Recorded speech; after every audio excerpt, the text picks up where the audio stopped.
Pays signataire de la Convention cadre des Nations Unies sur les changements climatiques, la République du Congo, sous le leadership de son président Denis Sassou Nguesso, a toujours honoré ses engagements internationaux en matière de préservation de la nature et de lutte contre la dégradation de l'environnement. C'est dans ce contexte que le chef de l'État congolais est arrivé ce lundi à Bakou, la capitale de l'Azerbaïdjan qui accueille du 11 au 22 novembre 2024 la 29e session de la conférence des partis. Très engagé depuis plus de 4 décennies dans la protection de l'environnement en lien avec la lutte contre les changements climatiques, le président congolais, président de la commission climat du bassin du Congo, est venu jouer sa partition dans les négociations sur le climat à la faveur de la COP 29. Ce sommet annuel de l'ONU qui intervient une année après celui de Dubaï, qui s'est achevé, faut-il le rappeler, sur un accord mondial appelant à abandonner progressivement les énergies fossiles pour parvenir à la neutralité carbone d'ici à 2050, est une nouvelle opportunité de discuter de l'épineuse question du financement climatique.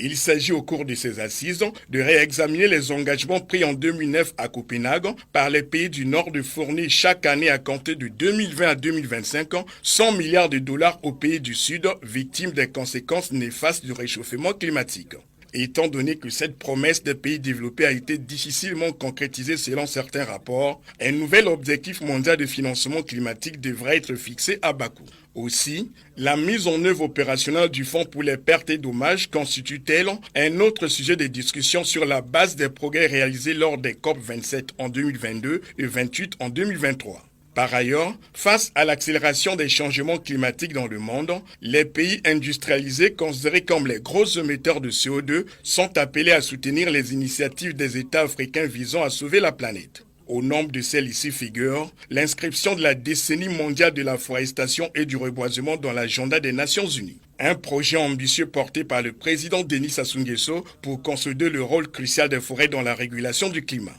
La résolution déposée par le Congo à l'Assemblée générale de l'ONU en vue de l'adoption de ce projet pourrait faire l'objet d'un plaidoyer du chef de l'État à la COP 29, une conférence qui s'est ouverte ce lundi avant le sommet des dirigeants mondiaux sur l'action climatique les 12 et 13 novembre 2024.